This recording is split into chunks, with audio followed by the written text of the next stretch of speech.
শুভ সকাল বন্ধুরা, তোমরা সবাই কেমন আছো? আশা করি ভালো আছো। তো সকাল সকাল তোমাদেরকে শুভ বিজয়া জানাচ্ছি, ঠিক আছে? শুভ বিজয়ার শুভেচ্ছা। আজকে তো বিজয় দশমী। তো দেখো আমার এখন স্নান করে আমি ফ্রেশ হয়ে এসেছি। তো ফ্রেশ হয়ে এসেছি এখন। আজকে সকাল সকাল পুজোটা সেরে ফেলবো। আমি অন্যান্য দিন পুজো দিই না, আমার মেয়ে পুজো দেয়। আজকে আমি দিয়ে দেবো, যেহেতু সকালে স্নান হয়ে গেছে। তো আমার বাড়িতে তো তোমরা দেখেছো অনেক ফুল হয় গাছে। তো ফুল ফুটেছে প্রচুর পরিমাণ, আজকে অনেক বেশি। হয়তো আমার ভাগ্যটা আজকে এতটাই ভালো যে এত ফুল ফুটেছে। তো আমার পাশের বাড়ি বোনটা যে ফুল নিয়ে যায় রোজ এসে, মানে এত ফুল হয় না, আমার ঠাকুরকে দিয়েও মানে 3-4 জনে ফুল দিতে পারে। তো বোনটা ফুল নিতে এসে দেখো কি ঝগড়া করছে, একটু কিছু বকে দাও তো ওকে। দেখো বকেই যাচ্ছে সমানে আমাকে।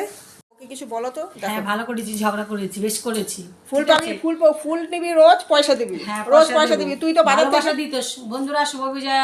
সব ভালো থাকবে, সুস্থ সবাই। থাকবে। আমি ফুল নিতে এসেছি, এই দেখো। আর শুধু আমার সঙ্গে ঝগড়া করে, রোজই করে। মিথ্যা কথা বলবি না, তোর আজকে সাথে আমি বললাম ঝগড়া করছি না, তুই করবি ঝগড়া না। করছিস। আমি বলছি দাঁড়া, কাজ করে এসছি, একটু রেস্ট আজকে নেই। বললাম ঝগড়া করবি না, আজকে ঝগড়া করতে নেয়, সেই ঝগড়া করলো। শোন, হ্যাঁ। মিষ্টি মুখে এখন কিছু হয় না। এখন হচ্ছে হচ্ছে ঝাল ঝাল তিতা তিতা টক টক পছন্দ করে, কেউ মিষ্টি পছন্দ করে না। বন্ধুরা, তো কমেন্টে জানাবে তুমি। ভিডিওটা ভালো লাগলে লাইক কমেন্ট শেয়ার করো। আর দাঁড়াও, তোমাদেরকে ফুলটা দেখিয়ে দিচ্ছি আজকে কত ফুল ফুটেছে। দেখো বন্ধুরা, নীলকণ্ঠ ফুল কিন্তু আজকে অনেকগুলো ফুটেছে, দেখেছো? আর এখানে কিন্তু অনেক ফুল ফুটেছে, অনেক রকম জবা টগর সব ফুটেছে। আরেকটা দিদি এসে সকালে নিয়ে গেছে, তো আমরাও পুজো দেবো। আমার গাছের ফুল নিয়ে আমি হ্যাপি।